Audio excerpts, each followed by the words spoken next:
I'd like to welcome Yanis Varoufakis to the stage.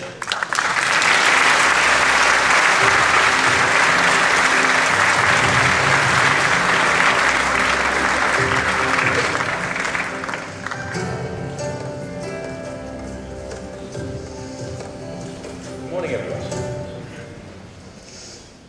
Now, Yanis, when you first jumped to public consciousness, or at least my consciousness of you in the public, one of the things the media used to love to point out was you were a game theorist. So Yanis Varoufakis, a game theorist. So I can imagine all these people looking on their Bloomberg terminals, what the hell's a game theorist, right? You know, look it up. But it made you into some kind of Jedi figure, that you were 10 moves ahead of everyone and this is going to change everything. Now, as a game theorist, certain things matter. A dominant strategy, credibility, exits. What went wrong? Where was your credible strategy? How come you got into a situation whereby we ended up with Greece in the position it is? What happened? Well, the reason why, as you know, I disagree with your view that we wanted to have our cake and eat it was because I believe we had a credible strategy. The credible strategy was very simple. The European Central Bank was put in a situation that Mario Draghi didn't want to be in, but he was forced in that situation by the rest of the troika of creditors in Greece to threaten us with bank closures, to say to us from day 3. I got into the ministry on the 27th of January. On the 30th, I had the president of the Eurogroup coming to visit me, a courtesy call, not the best way of beginning our wonderful friendship. When she said to me, either you accept the program of the previous government, which, by the way, we were just elected to challenge and to reframe, or the bank's closed. That was, instead of a hello, how are you? But of course, we were expecting that. And our credible response to that was, you close down our banks, we restructure 27 billion euros of debt, which was still in Greek law and held by the ECB. And the reason why that was a credible strategy, I remain convinced of this, was because look, why is the eurozone still alive? Why is the euro still with us? It's because of Mario Draghi's and the ECB's quantitative easing of 60 to 65 billion being printed every month to support the creaking structure of the eurozone. Now, that program is challenged very fiercely by the Bundesbank. That program would collapse if even a small amount of paper that has been purchased by the European Central Bank is restructured. And I would do that. So what went wrong? Well, halfway through the negotiations, I realized that members of my government had signaled to Draghi that I would not be allowed to carry out the threat. So it's like being sent to battle with a small but significant weapon, only to have it disarmed behind your back just as you're walking into the terrain. Right. Well, there you go. There you go. Don't pick a fight with the Germans when you're armed with a stick of butter. That would be number one. All right. Moving from Greece to, doesn't make sense, to Europe more broadly. When we go back to 2008, 2010, the response everywhere was a kind of expansionary moment, an expansionary expansion. Then the Brits came in with the Tories and they pretended to do austerity for an expansionary contraction, but it's really about just reducing the size of welfare bills. That's their version.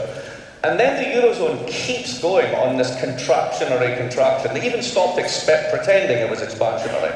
The IMF has said this is nonsense. The US Treasury has said this is nonsense. Practically every academic economist I know thinks that it's nonsense. Why are they doing this? Why doesn't it stop?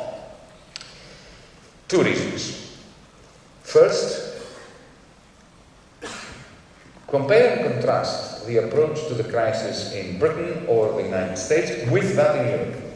In Britain and the United States, once the whole thing went pear-shaped in Wall Street, the City of London, Northern Rock, the powers that be, the politicians and the bureaucrats, sat around the table, panicking, and they asked themselves a simple question. How do we stop this crisis from consuming us? In Europe, they asked a different question, not the same question. They asked the following question. We have these rules, which clearly are not possible to enforce. Now, so how can we pretend that we're enforcing them? not the same question. The answer you get from the second question is very different to the answer you get from the first question. So that's one answer to your question. But beyond that, look, the euro is a very strange beast. It's a hybrid. It's neither state money, because there is no state issuing it. We don't have a state, we have many states. So we remarkably created a central bank without a state, and we have states without a central bank. Yeah? That's unique. And that has never happened at any point in time anywhere else. So it's not really state money. But at the same time, it's not a fixed exchange rate regime. It's one currency, single currency. So right from the beginning, those who designed it had not worked out whether this is something like the gold standard, where what you have is you have monetary union, but no surplus and deficit recycling mechanism, and the only thing that keeps it together is the threat of expulsion or exit. So there were those who think in those terms about the euro, and there are the others who see it as a prelude to state money. But that conversation was frozen in time in 1992. And of course, when you freeze such a conversation in time, then reality comes and wallops you. And then you go into this mindset of trying to work out ways to pretend that you don't have the crisis that you're having. And the result, of course, is extending and pretending. Like rogue bankers in the eurozone, the powers that be, the Eurogroup, the Troika, decided to extend and pretend, to carry on pretending that our economies are solvent by means of piling up more unsustainable debt on existing unsustainable debt. And you know, a 10-year-old knows that this cannot end well. Despite this accent, as you know, I'm an American. You can tell, right?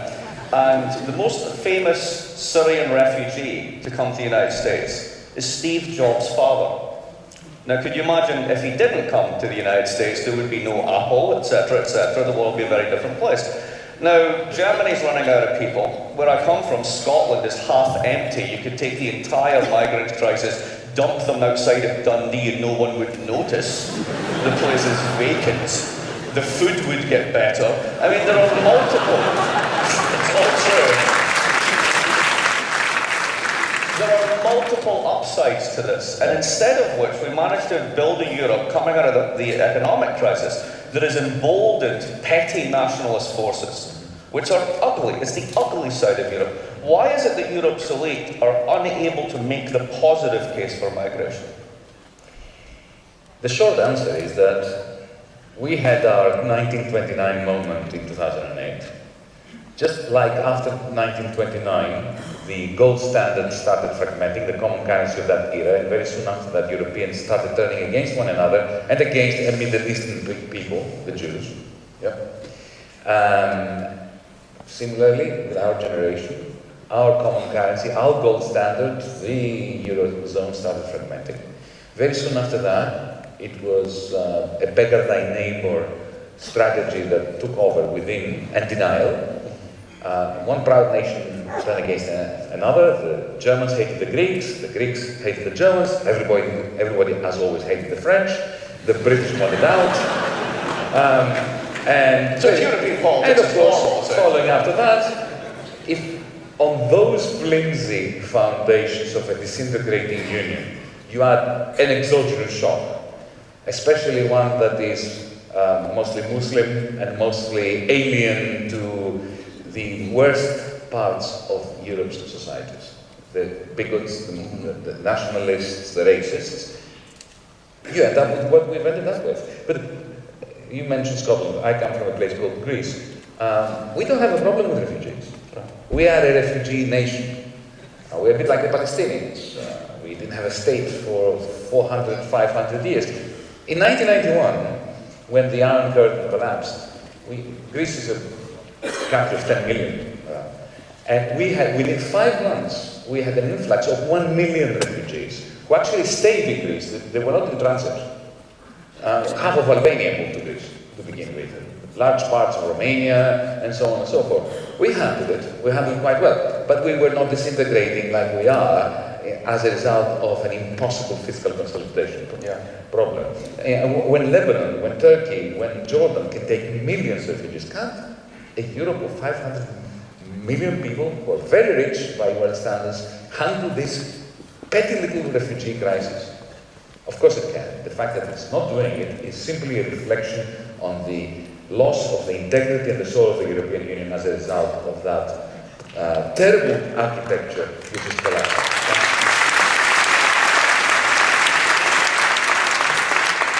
Now, continuing along these happy themes that we're discussing, so the Brits, we're going to want to talk about Brexit in a minute, but before that, it's of centre parties. Now, you weren't here yesterday, but Tony Blair was here yesterday. He was talking about the importance of centre parties, the traditional left, the traditional right, holding Europe together. And if you look at Greece and Portugal and even Ireland and all the ones that were under pressure, their vote share has gone to below 50%. Nobody believes them anymore. And we have all sorts of parties, from Syriza all the way through to a re-energised National Front to UKIP to whatever on the right. And everyone's saying, we don't want to play this game anymore. Now, it sounds like, given the economic crisis, given the migrant crisis, we shouldn't be playing this game anymore. Should we be looking forward to a breakup? Should we accept that the Catalans should go, the Scots should go? Should we just basically break it up and start it again? Is that the way to go? No. I feel a Katie Perry moment coming on. Well, let me be a bit thoughtful for a second. Nobody can accuse me of being a great admirer of the European Union institutions, right? But I'm saying this to you, Mark. The disintegration of the European Union is going to push us into the postmodern 1930s. What's going to happen is we're going to have a deflationary Deutschmark zone east of the Rhine, north of the Alps, which is going to convert the millions of working poor in Germany and in other parts of northeastern Europe into unemployed poor, with prices falling, with investment collapsing, with factories closing down. The rest of Europe is going to become a cesspool of very high inflation following the depreciation of the new Latin currencies and Greek currencies and all that, together with very low investment. And the only people who will benefit from that, the only people who will thrive from that will be the ultra-nationalists, the Marine Le Pens, the Golden Dawns, all those nasty people who are rising up as a result of the gross failures of people like Tony Blair. Fair enough. Now, given this, should the Brits be off? In the sense that, you're absolutely, totally agree with everything you said, but if I'm a British politician, right, even if I woke up one day as David Cameron, which would be impossible because I'd need to be carved out of cream cheese and baked in the oven. I mean, he does look strangely like that. But anyway, if I'm a British politician, why do I want to stay close to this mess? And more importantly, if Britain leaves, isn't it really Europe's problem? That is to say, it's more important for them, for the Brits to stay in as a counterweight to Germany and that powers you're talking about. And for the Brits, they're already out. They have the pound, they're never going to have the euro. What's the big risk for them? Does it even matter for them if they're out? Well, there's no doubt that if I were British and I had a vote on the 23rd of June, I would be tempted to give Brussels a bloody nose and Cameron and vote for Brexit, but I wouldn't. That's why I'm campaigning, as we speak in Britain, for the stay vote, for the yes vote, not for the no vote. The reason is this. It's twofold, actually. First, it is a major error to imagine, if you're sitting in Britain on British Isles, to imagine that the European Union is something constant out there, and you have to make up your mind as to whether you want to be part of it or not. Whether you're better off or worse off in or out. Why? Because the European Union is not a constant. It is disintegrating for the reasons that we discussed. And a Brexit would make this disintegration faster, and it will push us into that kind of divided continent, which will become a black hole that will consume Britain as well. So it is not in the interest of Britain to get out of this terrible Europe, because if they do, it will become even worse, and it will suck them in. That's reason number one. Reason number two is because of the Hotel California dictum. You can check out anytime you like, but you can never leave.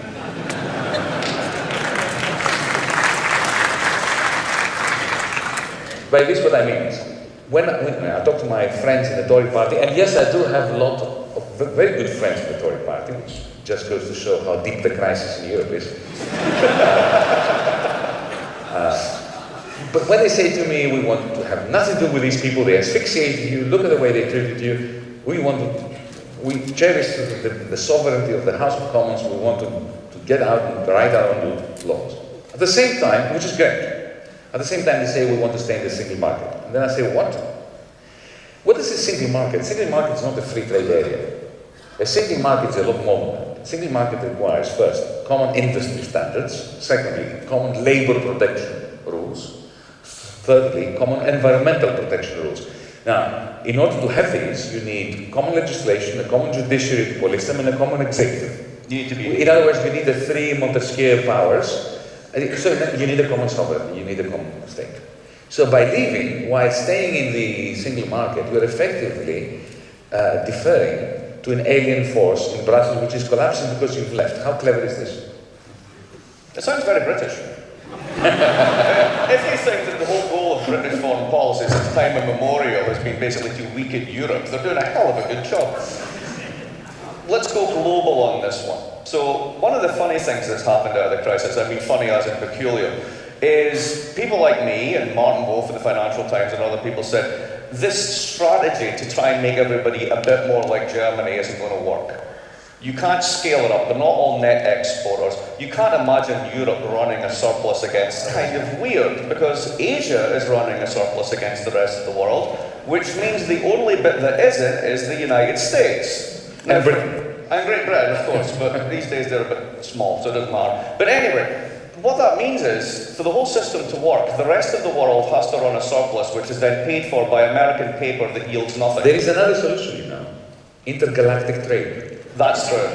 When we get to Mars, we open up the Martian market. Klingons and all. Yeah, all the Klingons, you can't trust them. Yeah, you may think that I'm joking, but the reason why I'm making this point is because the objection to this point, to your point, is just goes to show the absurdity of the kind of arguments we're having in Europe. Yeah. When they're saying to us that the periphery will have to become competitive, and notice the fundamental, profound difference between productive and competitive.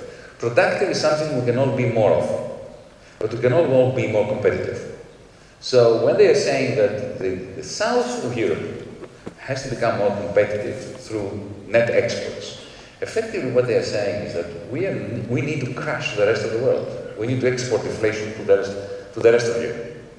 And this is why the American administration, Jack Lew and so on, are livid with the eurozone. Precisely for this point. So if the whole world is doing this game, A, they've got to want to sit on American paper yielding nothing for a long time to keep it stable, which they don't want to do. And then the other side of this, which becomes even more peculiar, is if you don't like that, the Americans themselves are having a bit of a fraught election, you might have noticed. And the mainstream view is we need to balance our budget. Now, if the Americans balance their budget at a time when everybody else is running a surplus, this ends really badly. They would never do that. The Americans are too pragmatic to balance the budget. You heard it here.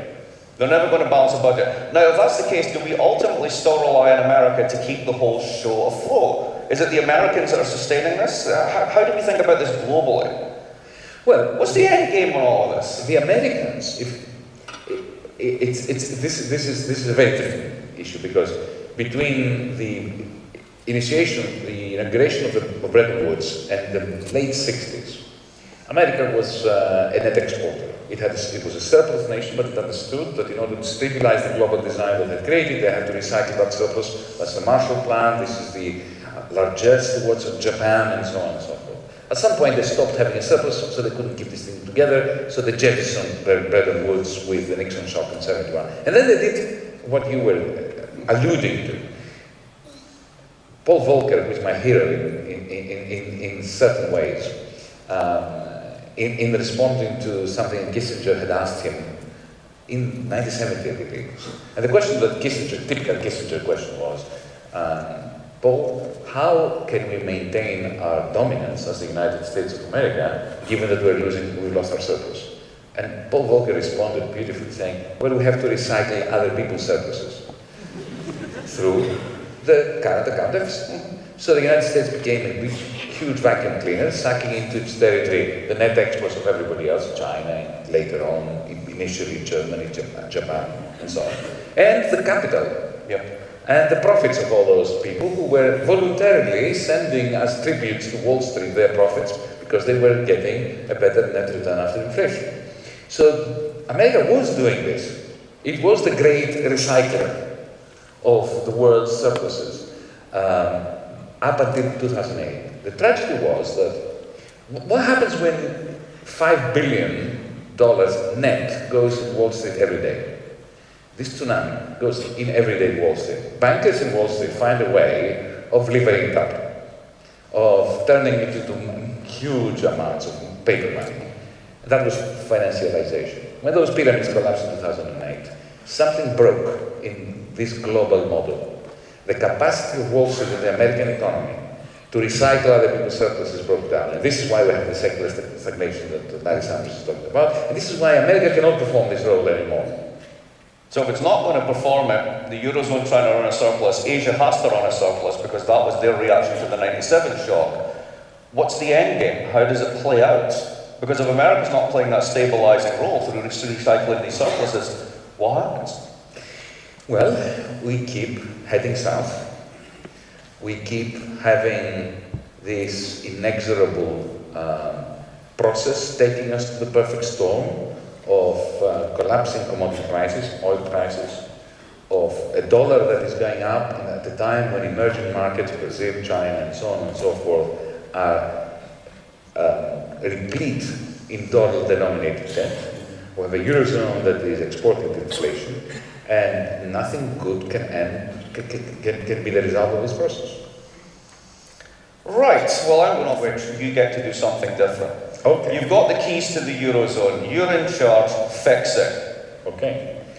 Well, the first thing I would do, I would recalibrate quantitative easing. Instead of using 65 billion a month to purchase bonds that destroy the pension funds in Germany, and to purchase mortgages that push house prices up, doing nothing productive, we would bring together the European Central Bank and the European Investment Bank under the auspices of the European Union Council, and say the European Union Council, which owns the European Investment Bank, and say to the European Investment Bank, okay, from now on, you are going to be responsible for a Green New Deal, which invests 5 to 6% of euro area GDP in new sustainable technologies, green energy, and so on and so forth. You do this by issuing your own bonds, which they are doing already, but in large quantities. And then I would say to Draghi, and you buy those bonds. Only those bonds, not bonds, not Spanish debt, none of that. That way, you have, I wouldn't call it people's QE, but I would call it investment-led recovery growth, using the two pillars. On the one hand is the pillar of monetary stability, which is the central bank, and the pillar of development and growth, which should be the investment bank. That's the first thing I would do. But beyond that, I think we need a new Bretton Woods. I think we need to recover John Maynard Keynes' idea of a clearing union. And we can do it now, because now, Keynes didn't have the technology to do it in 1944 when he was proposing it. But now we can have a blockchain kind of digital world currency, we could call it the cosmos, and we can have an exchange rate between all our currencies and that, and we can penalize both deficits and surpluses by, and therefore creating an international sovereign wealth fund, which then recycles the surpluses and the deficits in a way that effectively does what the World Bank ought to be doing, but hasn't been. So that's the quick answer to your question of how we fix the world. Great. Now, what do you think the net probability of anybody adopting those policies are in the current moment? I have a master's degree in mathematical statistics, and the one thing I've learned through that process, educational experiences, never specify subjective probabilities of belief. Fair enough.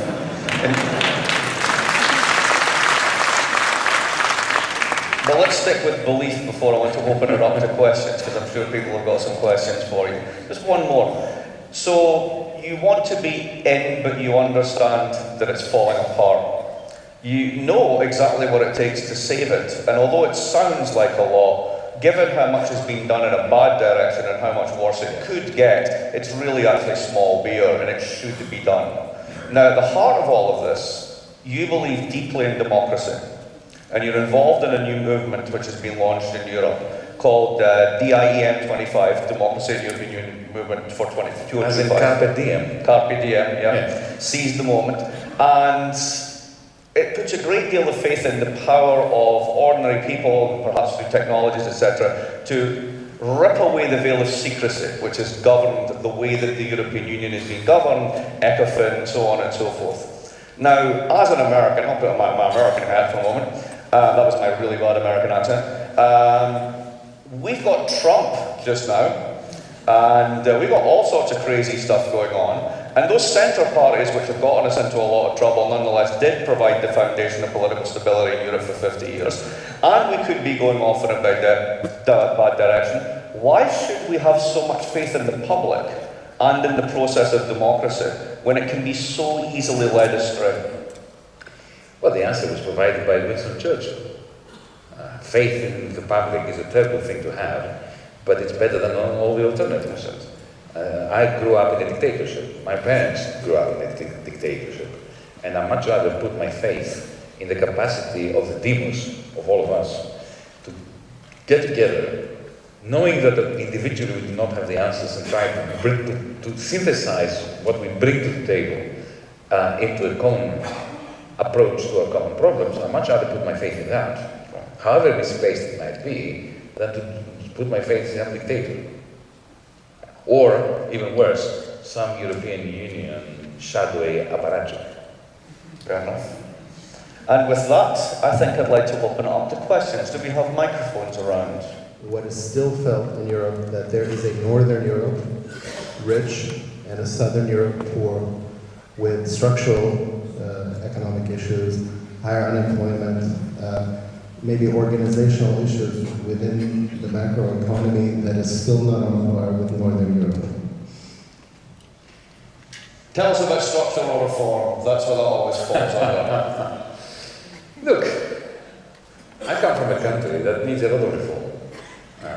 When I first moved to Greece in the year 2000 from Australia, I had hair then, but I was pulling it because I just couldn't believe the bureaucracy. I couldn't believe the inanity of the way that the system worked. But I can assure you that you cannot reform a country under a dark cloud of debt deflation. In order to reform and to improve the bureaucracy and to attack sources of corruption and all that, you need hope. You need people that will make some sacrifices as part of this reform process to believe that things will get better. When everyone expects that something that costs 10 today will cost 9 tomorrow and 8 the day after, and that their salaries are going to be reduced while their debts go up, then I can assure you that that is a recipe for failure at all levels. Now, as for the point you made about a rich north and the poor south, look, every country, every jurisdiction, every city has surplus and deficit regions, poor and rich neighborhoods. What brings a nation together, what brings a society together, is the institutions that we put in place that provide guaranteed income for some, that provide a net, and provide the constituents of the dream of shared prosperity. Without that, you can't go anywhere. Hi, Hi, thank you.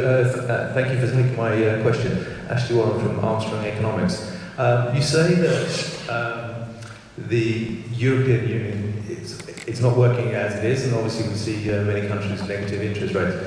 Would you agree that, without love, that we have to crash and burn before politicians will admit they've made a mistake? Thank you. I'm very coy to endorse the crash and burn strategy, because the last time we crashed and burned Europe, we produced the Holocaust, we produced tens of millions of dead people all around the world, and even though the 1950s was a golden age of the global capitalist world, personally I don't think I have the moral authority to say that we need to sacrifice, or we can or ought to sacrifice a whole generation so that something better can come out of it. I think it is our moral duty to put an end to this disintegration process. Will we succeed? It doesn't matter. You know what? I mean, death is sure, that doesn't mean we shouldn't wake up every morning full of joy about life and optimism, which is based on no evidence whatsoever.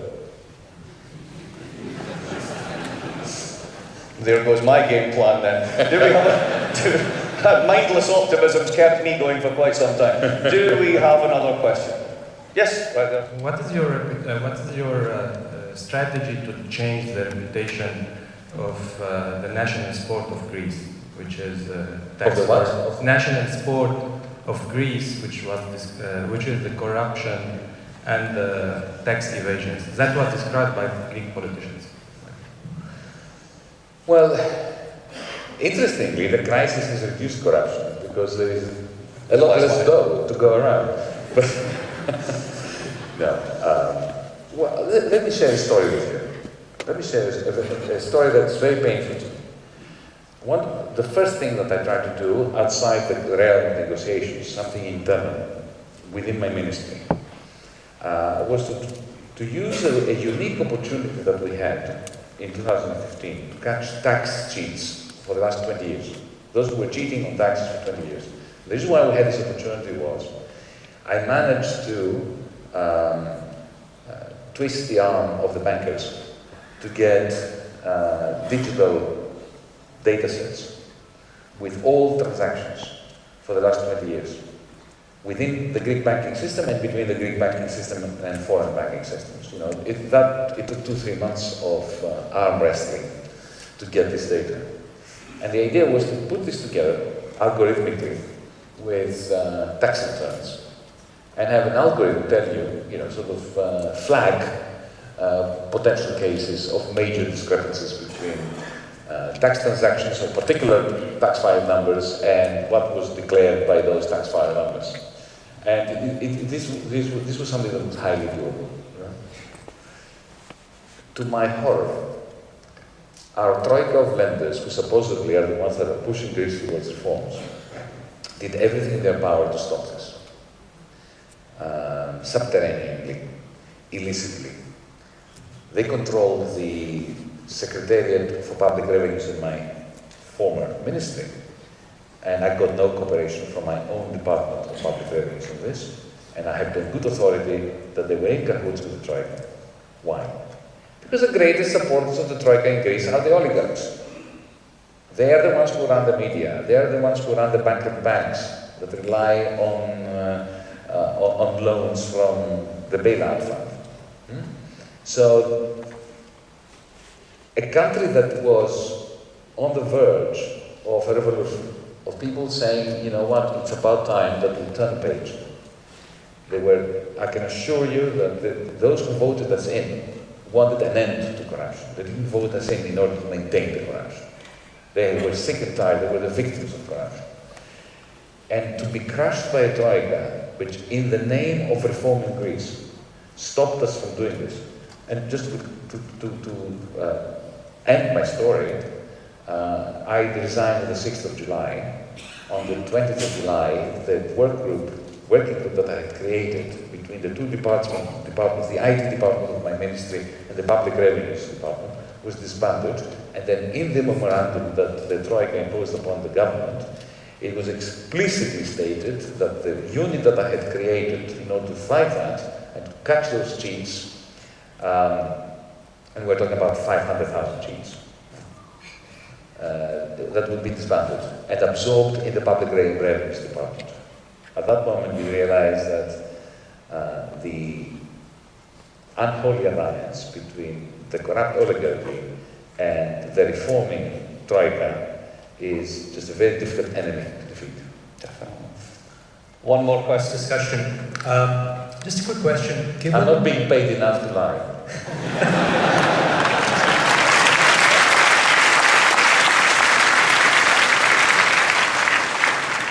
You're not having any of mine, I'll tell you that much.